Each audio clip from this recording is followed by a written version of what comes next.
So we're starting a new chapter today in the third canto of the Srimad Bhagavatam, chapter 7, and it's entitled Further Inquiries by Vidura. Shri Sukha Uvacha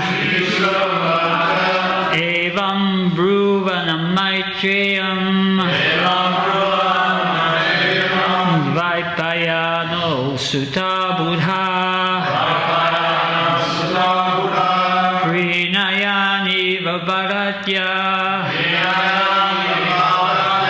Vidura Pratyabhasata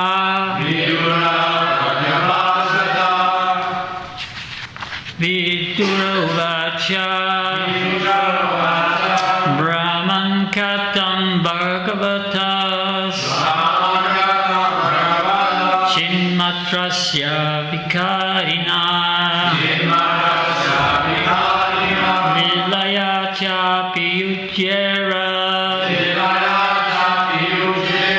Nirgunasya Gunakriya Shri Sukha Uvacha. Shri Sukadeva Goswami said, Evam, thus, Bruvanam, speaking, Maitreyam, unto the sage Maitreya, Vaipyana Sutta, the son of Vaipyana, Buddha, learned, Pranayam, in a pleasing manner, Eva, as it was, Bharatya, in the manner of a request, Vidura, Pratyabhasata, expressed. Translation, Sri Sukadeva Goswami said, O King, while Maitreya, the great sage, was thus speaking, Vidura, the learned son of Vaipyana Vyasa, expressed a request in a pleasing manner by asking this question. Sri Vidura said, O great Brahmana, since the Supreme Personality of Godhead is the complete spiritual whole and is unchangeable, how is he connected with the material modes of nature and their activities? This is his pastime. How do the activities of the unchangeable take place and exhibit qualities without the modes of nature? Purport. It's rather extensive purport here. Very, very profound though. As described in the previous chapter, the difference between Supersoul, Supreme Lord, and the living entities is that the activities of the Lord in creating the cosmic manifestation are performed by the Lord through the agency of his multifarious energies, but this manifestation is bewildering to the living entities. Lord is therefore the master of the energies, whereas the living entities are subjugated by them. By asking various questions about transcendental activities, Vidura is clearing the misconception that when the Lord either descends on the earth in his incarnation or appears himself with all his potencies, he too is subjected to the influence of Maya, just like the ordinary living entity. This is generally the calculation of less intelligent philosophers who consider the position of the Lord and that of the living entities to be on the same level. Vidura is hearing the great sage Maitreya refute these arguments.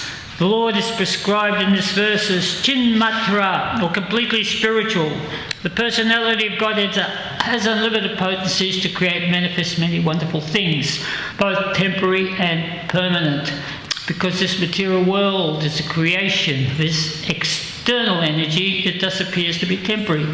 It is manifested at certain intervals, maintained for some time, and again dissolved and conserved in his own energy, as described in Bhagavad Gita 8:19. Bhutva bhutva praliyate.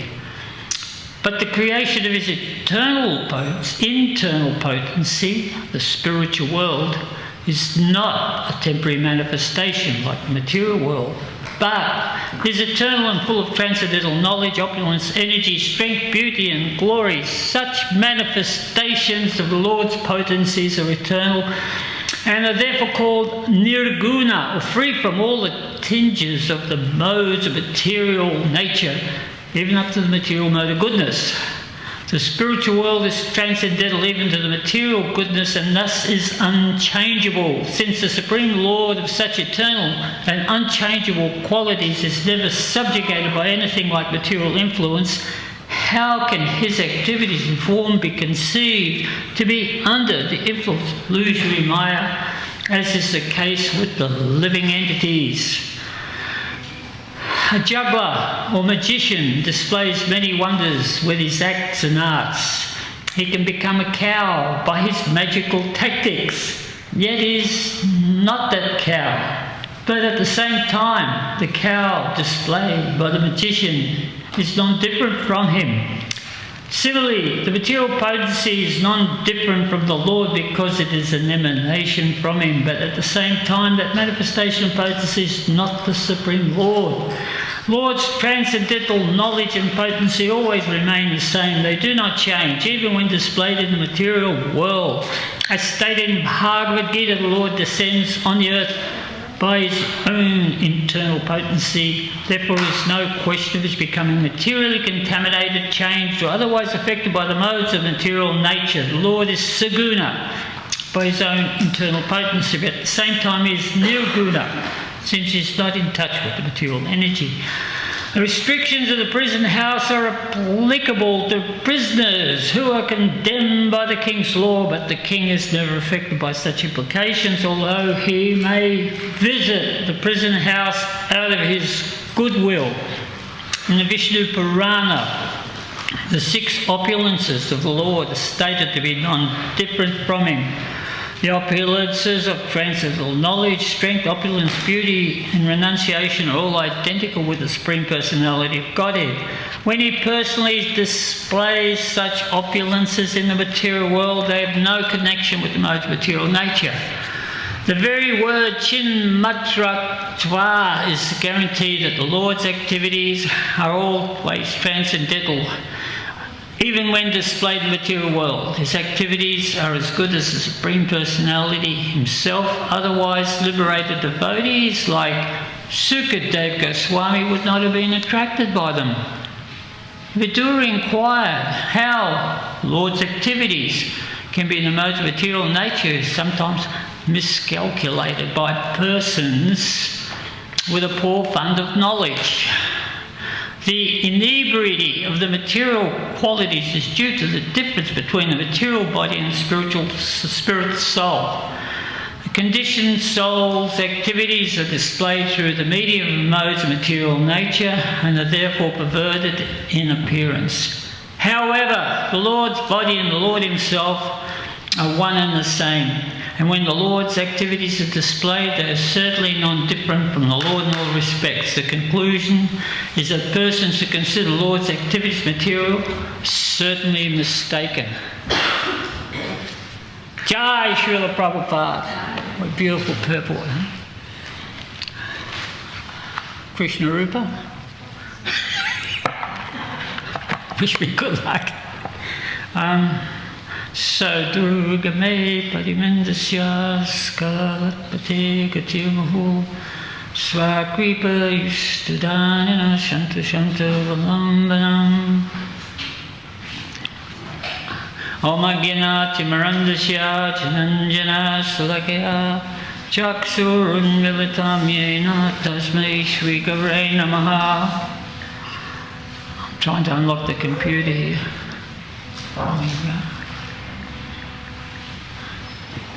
So it was a very, very poignant verse, and Srila Prabhupada emphasised it very, very succinctly, because this is a confusion, as he said, that most living entities have in the material world, just exactly who is Krishna and who is God. There are so many different interpretations. So I will start with the start at the beginning here, that the people's misinterpretations is that the Supreme Lord, when he comes here, is affected by the 3 modes of material nature.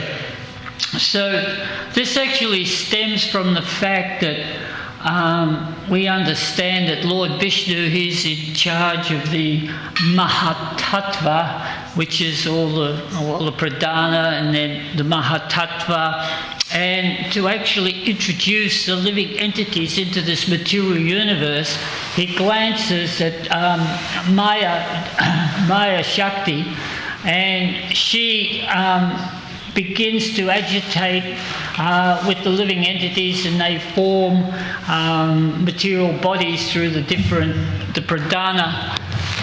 She agitates the Pradhana into Mahatattva, which changes into different elements, which creates material bodies. This is what I'm trying to put out. So, therefore they say, aha, Lord Vishnu has come into contact with Maya, because he impregnates like that. So, to understand this fully, because actually if Lord Vishnu comes in contact with Maya, then it is understandable, aha, Lord Vishnu is in charge of the mode of goodness. Therefore he's come contact with with Maya, and he's taken charge of the mode of goodness. Therefore he emanates from the mode of goodness, therefore he's subject to the modes. And if he's subject to the modes, then the eighth incarnation of Vishnu is Lord Krishna, must also be subject to the modes of material nature. So this can be derived by certain pundits, as I said, pundits with a poor fund of knowledge. They say, well, it says that in the Vedas. So we have to go a little bit deeper, and I think the Bhagavatam in the last chapter explained this very succinctly, and to go into this, so we have to delve into the Brahma Samhita, which explains this a little bit more thoroughly. I'm just trying to get used to this computer here, sorry, it's just switched off on me. So, in the Brahma Samhita, there's two particular verses in relationship to this, and I'll get it down eventually.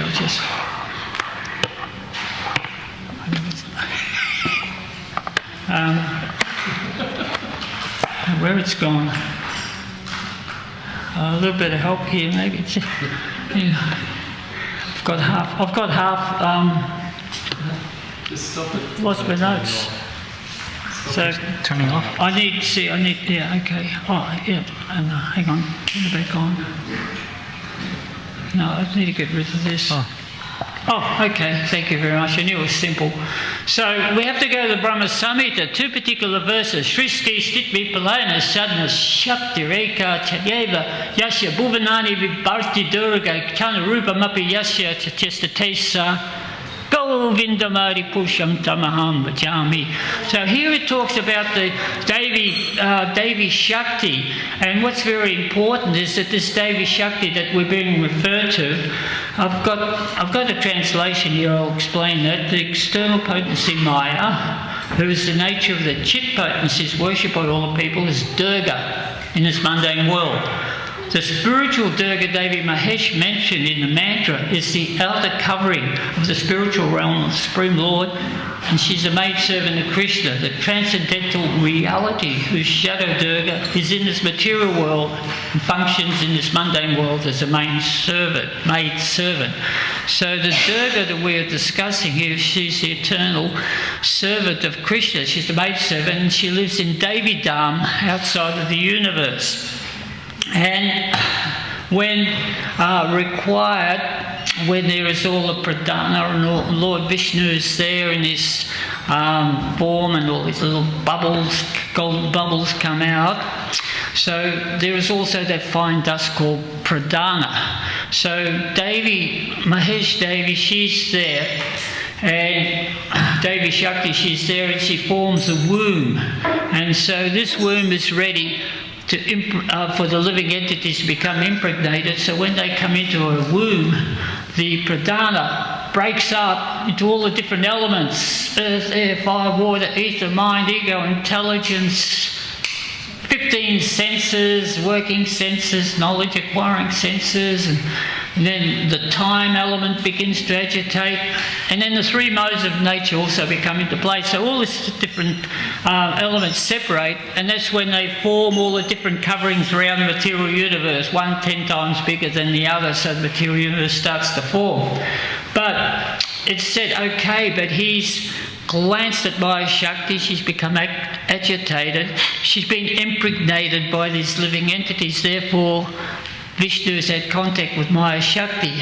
So we have to go to the next verse in the Brahma Samhita to understand how this come about, where it says, Chiram yata tatari vikari visesha yoga sanjayatina hitata pitak asti heto yat sambhutama pitata samupaiti karyat Govindamari Purusham Tamaham Bhajami.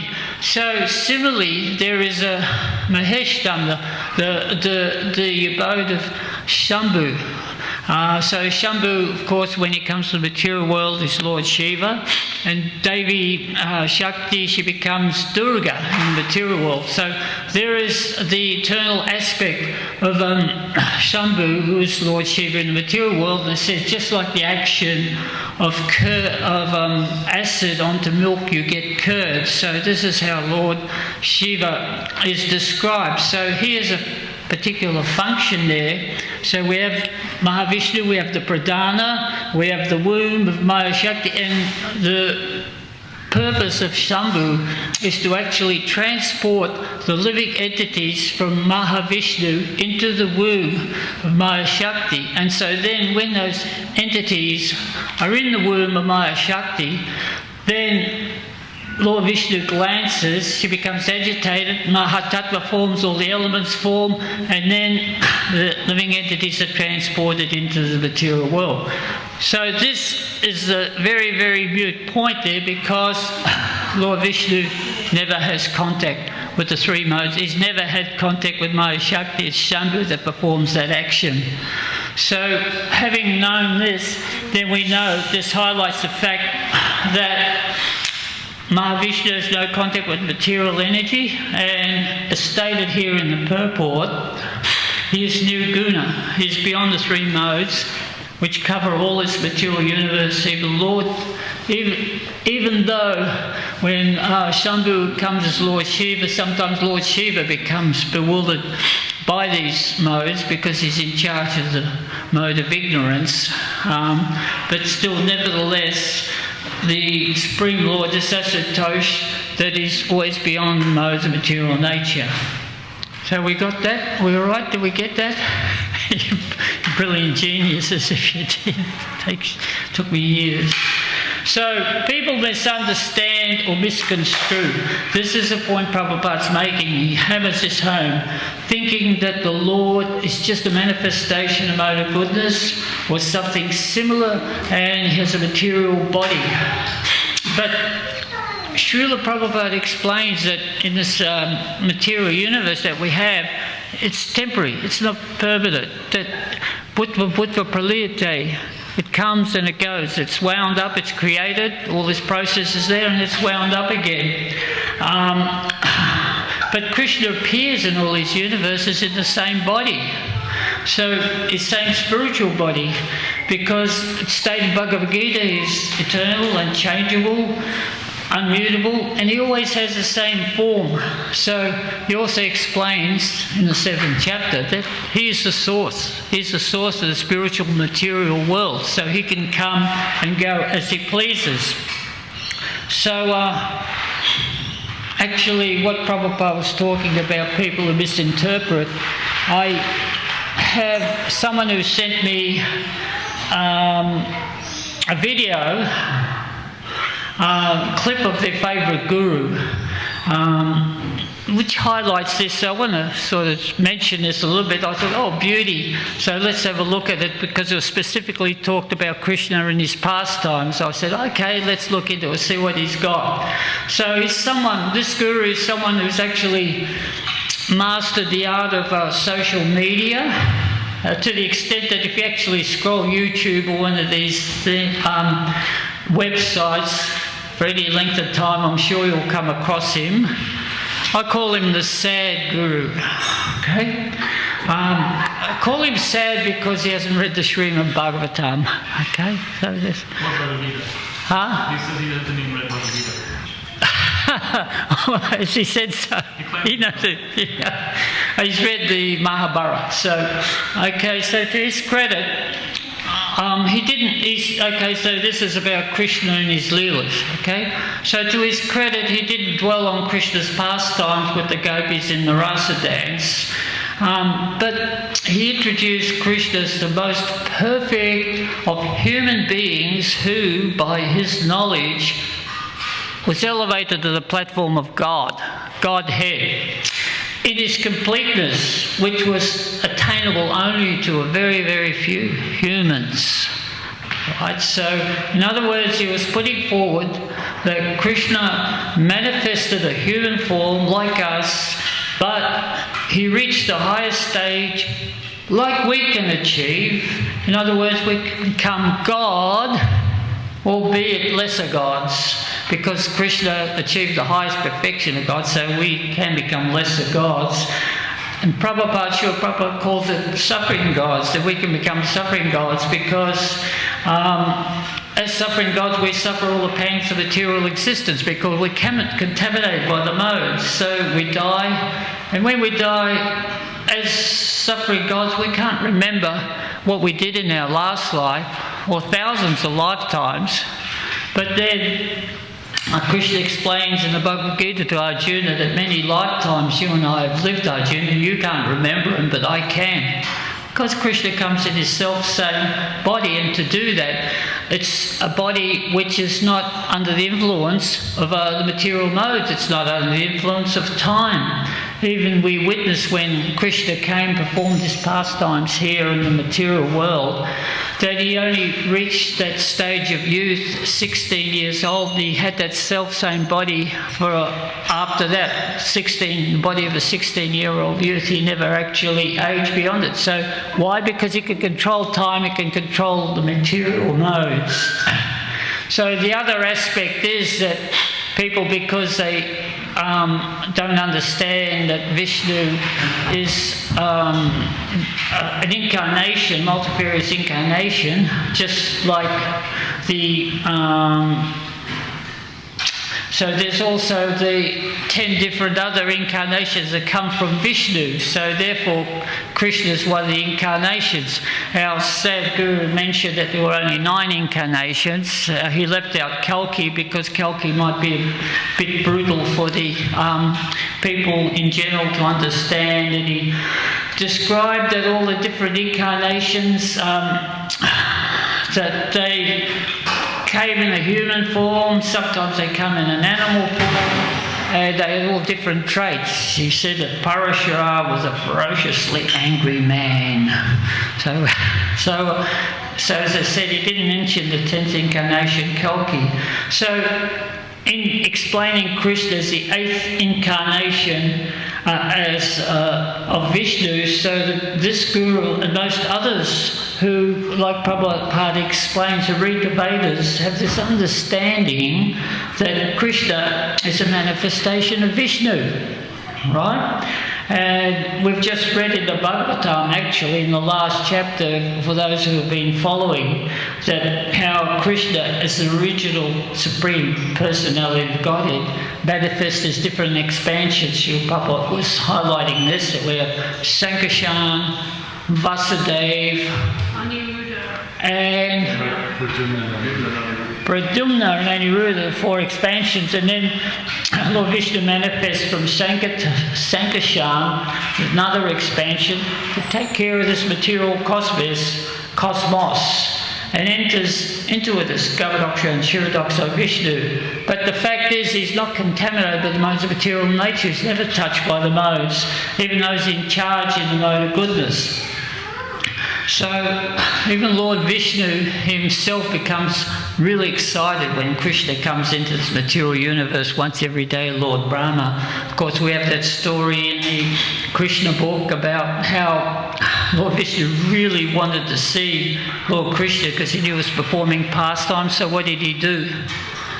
He kidnapped the sons of this Brahmana because when Arjuna was with Krishna, Arjuna promised this Brahmana, or actually he promised, it was his duty as a Kshatriya to look after all the citizens of the kingdom, but this Brahmana lost his sons. How many sons were there? I'm sort of not familiar with the story. There was 2 or 6 sons, I forget. So, yeah, I can't remember. But anyway, the fact was that Arjuna swore that he'd find his sons, otherwise he would terminate his life because he'd failed in his mission. So Krishna accompanied him. They went everywhere. They went down. First of all, they went to the planet Yamaraj and they go looking for the sons. And Yamaraj said, sorry, I don't, what's his name? Chandragupta was looking through the book to see all the souls have been gone. No, he's not in there. So then they looked everywhere, and then finally Lord Krishna, being the supreme source and infallible and understanding and knowing everything, they went to the planet of Lord Vishnu up in Shweta-dweep. And there they were. Lord Vishnu had his sons. He said, I just wanted to have your audience and get your darshan because I knew you were here and I wanted to see your beauty. Like that. So that was all solved. And then there was the other instance in the Srimad Bhagavatam when pastimes with the gopis. So Krishna was hiding from the gopis. So we all know that Krishna wasn't very good at hiding. He used to try and hide from the coward boys. He used to play hide and seek. But Krishna had this great effulgence, right? So wherever he hid, you see this effulgence coming out of the spot. So the boys would find him. Krishna, we found you, we found you. So it was the same with Krishna, that for some reason he's hiding from the gopis, but he couldn't hide his effulgence, and the gopis were zeroing in on him. So as soon as he knew his game was up, he changed into the form of Lord Vishnu. So he's standing there as Lord Vishnu, and the gopis come up and they paid their respects to Lord Vishnu, and they just asked, Lord Vishnu, have you seen Krishna, life and soul? So they inquired from him with so much love and affection, dear Lord Vishnu, have you seen Krishna? That Krishna was, he melted and he turned back into his original form. He couldn't maintain that form of Lord Vishnu. So of course Krishna can do this. He can manifest himself as Vishnu, but Vishnu can't manifest himself as Krishna, because Krishna's got the extra qualities that all these emanations come from him, and he has more qualities than Lord Vishnu. Of course, he's so attractive that he attracts every living entity in all universes, spiritual and material universes, and his wonderful pastimes, his wonderful flute playing, and all the amazing devotees that he has. So it's only by the study of Srimad Bhagavatam, these beautiful books that we have now, that can really understand the nature of Krishna and his pastimes. Just like Narad Muni, he explained to Vyasadeva, you've written everything, you've written all these volumes of Upanishads, Puranas, Atihastas, and all the Shrutis and the Smritis and whatever, and you've written the Mahabharata, and still you are not satisfied, and the reason for that, there will be no satisfaction until you write about the most all-attractive person, and then there will be Yanatma Suprasiditi, there will be full satisfaction. So even though Krishna is talked about in the Mahabharata, he really wasn't portrayed as the main character. If you do your research, you probably find Karna. He's the one that people mention a lot. Who's the main character in the Mahabharata? Karna is the most generous one, and he got done by the Pandavas. He was cheated. Or actually Arjuna, because everybody likes a hero in their life, and Arjuna is the greatest hero. So all the people who grow up in the culture of Vedic culture, they all know Arjuna is a great bowman.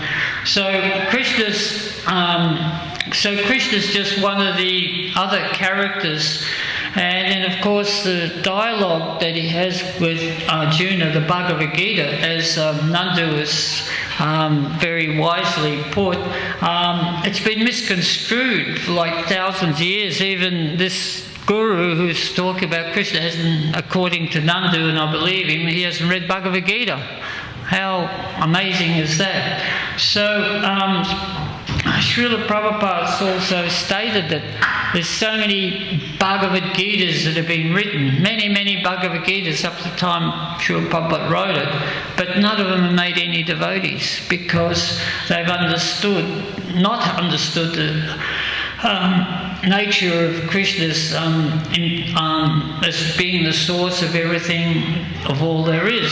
So they haven't taken the Bhagavad Gita literally. He explains that I'm the source of all. What's that sloka? 7th chapter on source of all material and spiritual worlds. 10th chapter. Aham savasya prabhavo mata seva. Aham savasya prabhavo mata pravartate. I'm the source of material and spiritual worlds. So the wise who know this worship me with all their hearts, I think. Anyway, something like that. So many tend to talk about Krishna as an epic character of the history books, and that way it's like you get the impression that he's a character out of the history, and that is an epic character and is very entertaining, but is someone that we can't really connect with.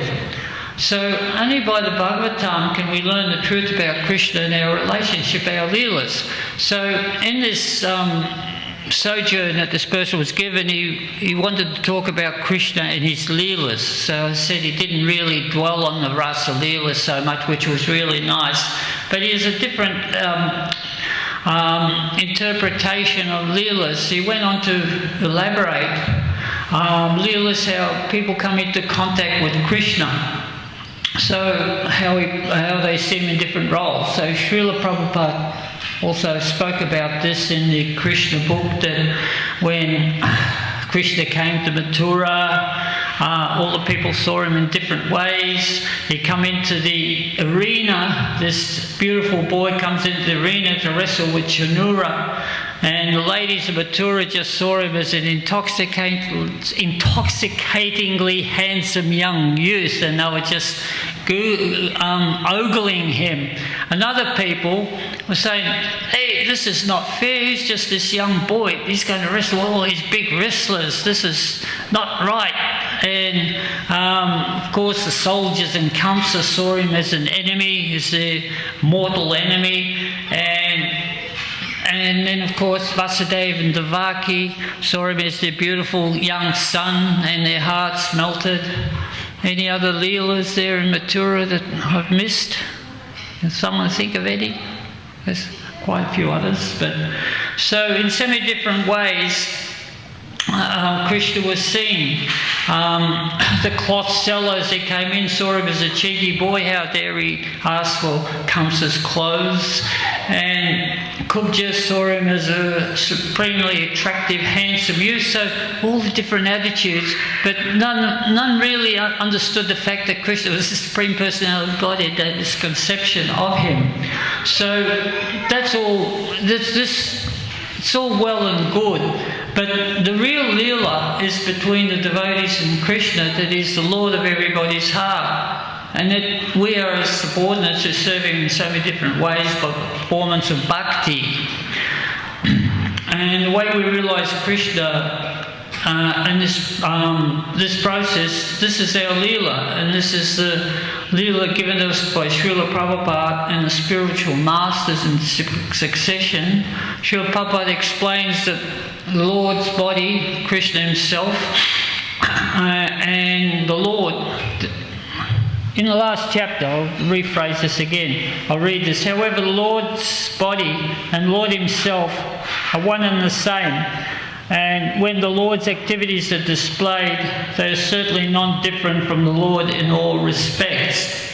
So then, Srila Prabhupada makes reference here to the magician. He doesn't mention Krishna, but then he says, do you remember that? A juggler or a magician displays many wonders with his acts and arts. He can become a cow by his magical tactics, and yet he's not that cow. I can't think of any magician that could do that except Krishna. So he performed this act, of course, when Brahma stole the cows, and then Krishna transformed himself into multifarious cows, up to 900,000, I believe. And he was the Supreme Personality of Godhead, but it was in the form of a cow. And then when they were calves, sorry. So when the cows got their calves back at the end of the night, they become jubilant because Supreme Personality of Godhead, they were nurturing the Supreme Personality of Godhead. And of course the same with the cowherd boys too. He manifested himself as the cowherd boys. So all the residents, the fathers and the sons, the fathers and the mothers, they expressed great joy receiving their son at the end of the day. And that joy was usually reserved for Krishna. That, okay, I've got my boys, they're playing with Krishna, but where is Krishna? Because he's the most attractive. But all of a sudden they become attracted by their own sons. And Balaram thought, hey, this is really strange, what's going on? Because he wasn't privy to this. And then after 1 year, Krishna confessed, yeah, I've actually changed into, I am. He said, I thought these were living entities. He goes, no, Lord Brahma took all them. So until Lord Brahma returned them all, Krishna became that. So he's a supreme magician.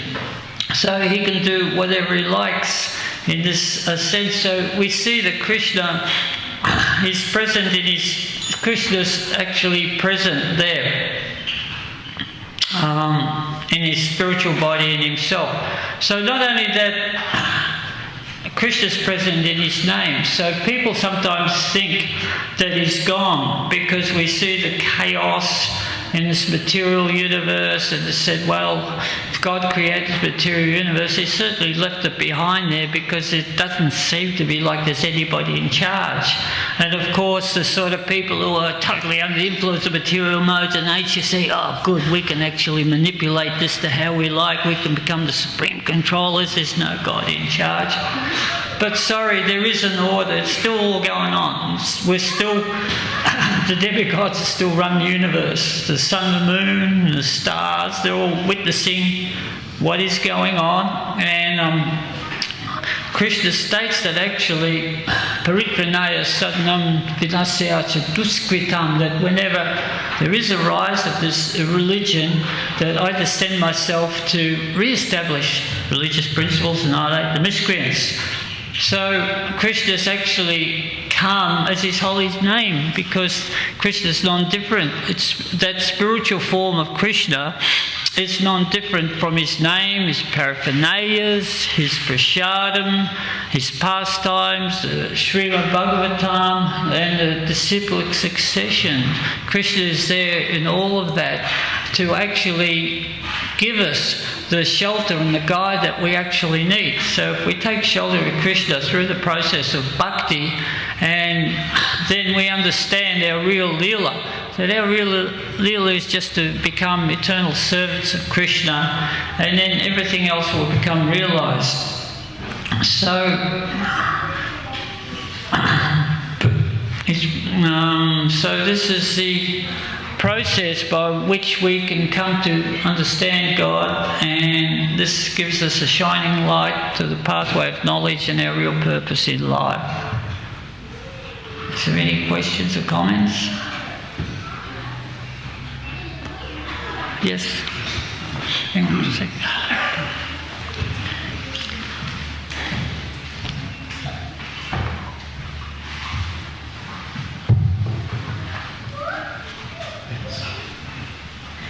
Thanks for the class. Just a question. Did it say in the verse that Maitreya is the son of Vyasadeva? Did I hear that? Because I haven't heard that. No. It said that Vaipyana was son of Shuya Goswami is the son, but Vidura, the learned Vidura, the learned son of Vaipyana Vas. Oh, Vidura, the learned son. Okay. Yeah, expressed a request. Okay. Krishna Rupa. Thank you for the class, Prabhu. Just one comment. I was talking to Banuswami about the long lancing over the Pradhan and the after became generated, etc. And he was saying that actually just by his sheer will, just by the will of the Lord, all of those actions can take place. It doesn't even need to glance. But just by his will alone, thought that was kind of that's nice, yeah. In the Bhagavatam it does say that he glanced, so people use that as the basis there. So there is an explanation for that is given in the Shastras. Yeah, it's also in the Garga Samhita, there's some mention of that too. Yes, Vaishnavi. For the class, you're mentioning about this one guru that is out there who hasn't read the Bhagavad Gita. Here also on social media or Facebook and that, we have many quotes that come around which we can apply to our philosophy. But what would you say, and there's also a musician who has the name of Krishna in his name. So what would you say to someone who's a newcomer, but they continuously exposing themselves to the hearing music quotes from people who are not really practicing or who have read and applied that knowledge? What would you say the danger in that? Well, he's in that sort of category where he doesn't really understand the nature of Krishna, even though he's singing about him. They sing about so many different incarnations, demigods, but because he can't discriminate between Krishna and the other names that he sings about, so therefore his consciousness is contaminated. And so therefore we don't really like to listen to it. We only like to listen to people who sing about Krishna and their understanding is that Krishna, he's the supreme person. So they're the people we listen to. And even further than that, we boil it down, is that the people who sing with the real bhakti in their heart, sometimes we can sort of, the singing conveys that bhakti, shakti to us, and we really are moved by the singing, and it's very uplifting. So that is not there if there is no bhakti in the heart. So if someone understands that their misunderstanding is that Krishna is the same as all the other demigods, that and it comes back from the fact that right stems from that root where they think he's a manifestation of mode of goodness, that they don't understand the difference between eternal spiritual and the fact that it's sort of temporary mode of goodness. So if they're singing from that aspect, for the devotees it's very, they don't like to hear it from such a person, because Prabhupada also recommends that we don't hear from people like that. So sometimes so when we hear that, we correct the people, say, well, we don't like to hear this, so please don't put that on in presence of the temple here. Is that okay? Thank you. Yeah. Also, you mentioned that if we expose ourselves to the vibration of someone who's practicing, we get the bhakti shakti. So also, like if we keep hearing continuously, because we see sometimes also there are devotees who share quotes of this person, the guru, who it can be beneficial, but if it's continuously hearing and taking like instructions within, it can contaminate the consciousness. Well, we take shelter of the fact that Krishna, Srila Prabhupada explains it in purport, he is completely spiritual. So therefore, when he comes, this is a good point, thank you very much. I've just got 2 minutes. So when Krishna comes, he's got all these beautiful qualities like fame, adoration, distinction, wealth, beauty, and he manifests them by engaging with people in the material universe, like he's fighting with demons and he's, whatever. And so that's a glorious story. It's not that he's fighting with some demon and he dispatches the demon like he throws some donkey up in the trees or something, that he's interacting with material modes. No, he's actually showing his glories in his spiritual form, whereby we can understand that he's doing it as a pastime. And this is where Prabhupada said that Sukadeva Goswami, he's completely enamoured by Krishna in his pastimes because he's never contaminated by material modes. So therefore, if we take shelter of Krishna and we come into contact with some sort of lesser mode like that, we just utilise our bhakti with Krishna, that we can not really be affected by it. It's not that great, and affected. It's like Prabhupada says, when you talk with someone who really expert in Mayavadi philosophy, not to do it, not to read Sarirabhasa, not to put yourself into a situation where you can become contaminated by the modes. So, and it's up to the individual. If you think that you're going to become contaminated by that, then actually don't come into contact with that somehow or other. Try to, if it's happening in the temple here, then of course then try to shut it down. Okay, we're on 8:30 at the moment, so thank you very much. All glories to Srila Prabhupada. Thank you.